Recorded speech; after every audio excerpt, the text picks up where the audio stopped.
Continuing the spirit of my last few videos, I figure now is a good time to talk about the Sixers since Joel Embiid is coming off a 50-point game against the Timberwolves, and he scored at least 30 points in every game he's played in the last month. In my recent videos doing early season team assessments on other teams, I focused a lot on specific topics that were special to those teams, but also talked about just some general stuff about those teams as well so far into the season. With the Sixers, the specific topic I want to talk about with them is this a different year for the Sixers, or are they doing the same thing where they try to trick us in the regular season and then just collapse in the playoffs? I'm sure everyone's familiar that over the past 3 years, the Sixers have been one of the top teams in the regular season, and Embiid has been one of the top players, considering that he was MVP last year and he was runner-up the 2 years prior. So really, I don't want to focus this video so much on why they're doing so good in the regular season now, since everyone's so accustomed to that. I want to talk about more about what's changed with this team this year, and if that has any implications for them not, disappointing everybody in the playoffs. So before I get into whether or not things are going to be different for them in the playoffs this year, I first got to establish how things have been different so far in the regular season for them, and then I can decide if those differences are going to end up translating to better playoff success. So just starting out on paper, everything really seems like the same for the Sixers this year because, the last few years they've been great in the regular season. They're great in this regular season too. They have a similar winning percentage. They have similar offensive and defensive ratings. They have similar advanced metrics.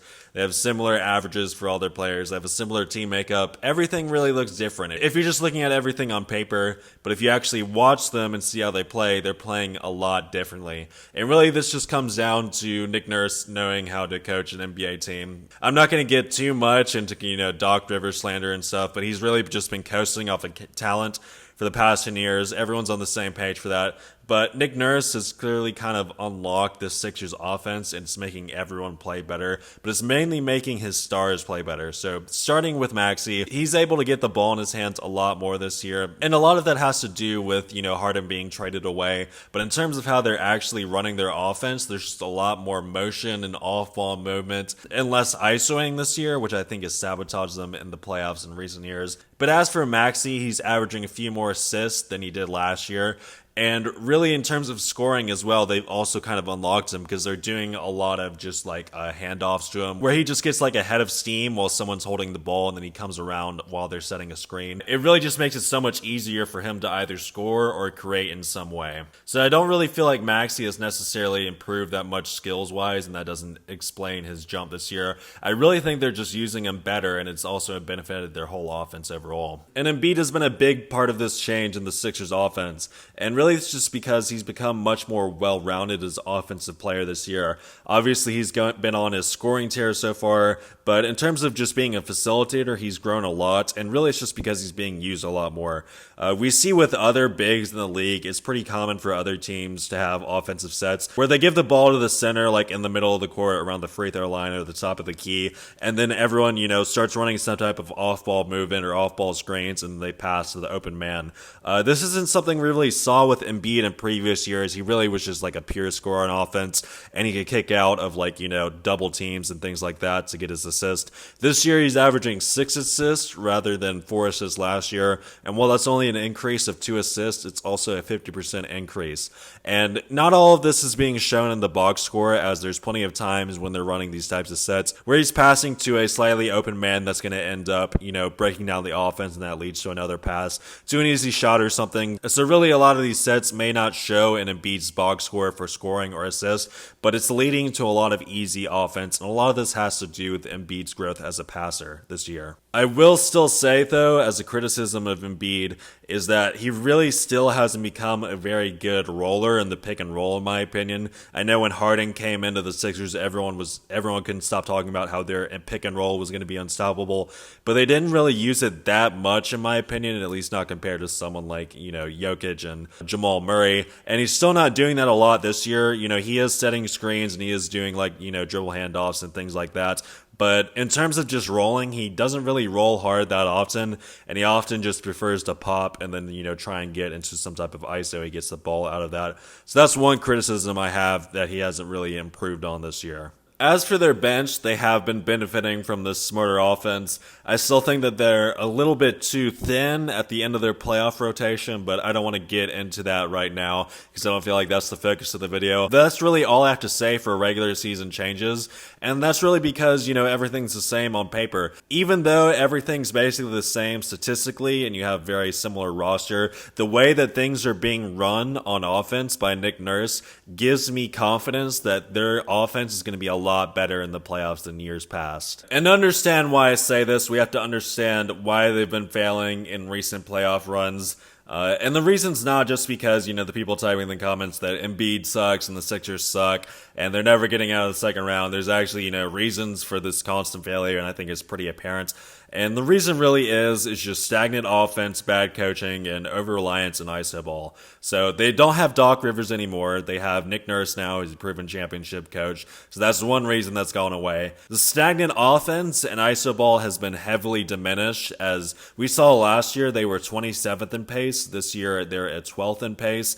And this is really going to help in the playoffs because that slow pace paired with iso ball really killed their ability to shoot in the playoffs. So we saw when they got eliminated by the Heat 2 years ago, they only shot 34% from three. Last year against the Celtics, they only shot 33% from three as well.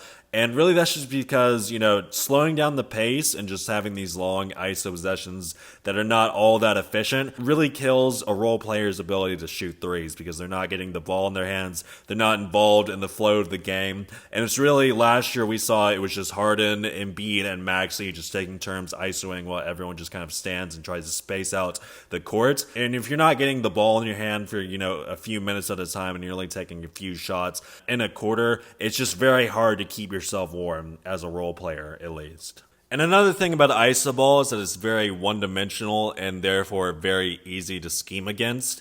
At least with the Sixers offense this year, there's a lot of moving parts going on with it. So you really only need one person to get open in a set, and that's going to lead to either an open shot or you're going to force the defense to collapse and you'll get an open shot out of that. In previous years with, James Harden, it's really just everybody isolating. Now, I'm not saying every single possession, but a lot of possessions, it's a James Harden isolation, it's a Joel Embiid isolation, and it's a Tyrese Maxey isolation.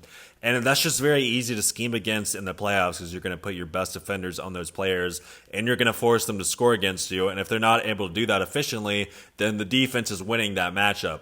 And at that point, you really can't change anything on offense because if you're so reliant on one particular play, which is just ISO, there's nothing that you can do to change that at that point. At least with this current Sixers offense, when you have a lot of moving parts, even if one aspect of the offense or one player is getting locked down, there's adjustments that can be made because there's a lot more you can do in these motion offenses instead of someone trying their own ISO moves and, not really being able to do that efficiently. And the reason why you particularly live and die by iso ball in the playoffs is that refs tend to put their whistle away in the playoffs. Now, you can see this in the box scores we see with Embiid over his career. He usually averages 2 less free throws a game in the playoffs despite playing more minutes. This is the same case with Harden. But it really goes much more further than that because it changes how defenders are able to guard you in isolation in the playoffs, and they're able to guard you much better. Because we did see with his recent game against the Timberwolves where he had 50, we saw Gobert picked up 2 quick fouls on him, and they ended up having to put Naz Reid on him, and he was able to feast on Naz Reid since he was smaller than him. And even Gobert after the game kind of noted that, Embiid is a great player, but he becomes so much harder to guard him when he's able to get those fouls. And it basically forces Gobert to not be able to guard him as aggressively. And it gives Embiid a lot more breathing room when he's trying to score in isolation. And that's really why people like Harden and Embiid have struggled to keep up their volume and efficiency in the playoffs compared to their regular season averages. And really that's just because defenders are allowed so much more leeway in isolation in the playoffs, especially later in the game. And really it just makes that small margin of error that you have when you're trying to score in isolation that much smaller. And to sum all of this up into simple terms, the reason why the Sixers offense has failed in the playoffs in years past is because isolation is played under different rules in the playoffs compared to the regular season. So that's why the Sixers have had a top offense in recent regular seasons. seasons and then just kind of collapsed in the playoffs, especially in fourth quarters and like elimination games and stuff like that.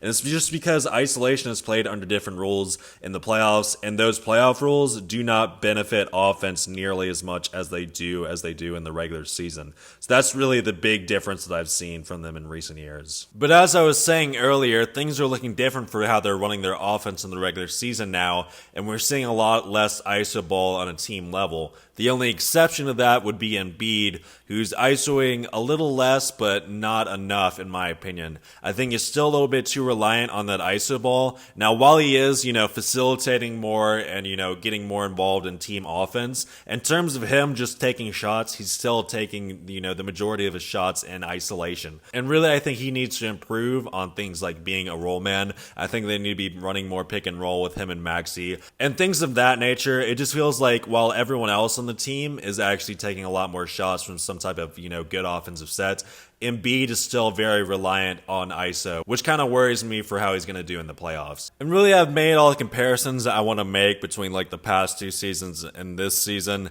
So I'll end this video by saying this. I don't think that people should be running around saying that the Sixers have to prove it to them in the playoffs for them to believe in them. That's something I would have said over the past 2 years because, I could kind of already see how things were going with, those factors that I've listed in this video. I think things are actually different for them this year. And if they lose in the playoffs, I feel like I'm probably going to be saying, well, they just got outplayed instead of just saying, they outplayed themselves. I'm not saying that they're my favorite to come out of the East, and I certainly would take the field over them. I'm just saying that the Sixers probably won't self-destruct like they have in previous years. And I'll list out the reasons why I believe that real quick. The first few reasons is they don't have James Harden and Doc Rivers anymore to really choke away the playoffs for them.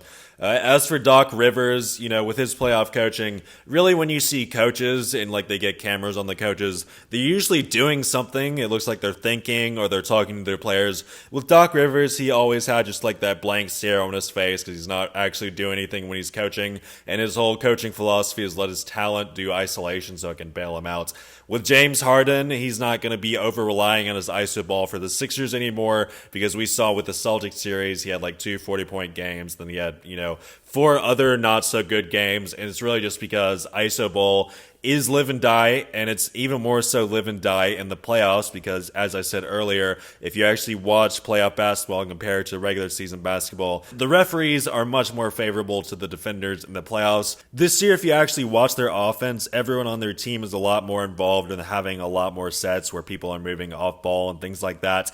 And it's a lot harder to scheme against, and it's a lot more fail-proof compared to just ISO ball. So as I was just saying, I don't think that people should be running around saying that the Sixers have to prove it to them in the playoffs for them to believe in them, because I don't think that's a valid reason anymore, because they've eliminated a lot of the reasons why they ended up failing in the playoffs in recent years. So because of that, I think this is kind of a new team in the way that, its offensive philosophy is, and because of that, there's new ways to fail. I don't think they're going to fail because they're over-reliance on team ISO ball, or they're not going to fail because of just coaching malpractice from Doc Rivers. There's new ways for them to fail if they do end up, failing themselves. So I do think that if they do lose in the playoffs, I'm likely to walk away from that series just saying that the Sixers got outplayed or something, instead of saying that they beat themselves like I've been saying for like the past 5 years almost, it seems. Now, as for general problems with this team that I can see them kind of running into, I do think that Embiid himself is still a little bit too reliant on ISO ball, and I'm interested to see how Nick Nurse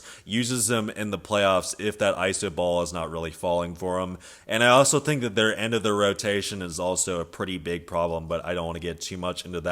But otherwise, like I've been saying, I think most likely if they lose in the playoffs, it's going to be because they got outplayed, and I think that this Sixers team is someone that you should be taking a lot more serious than in years past.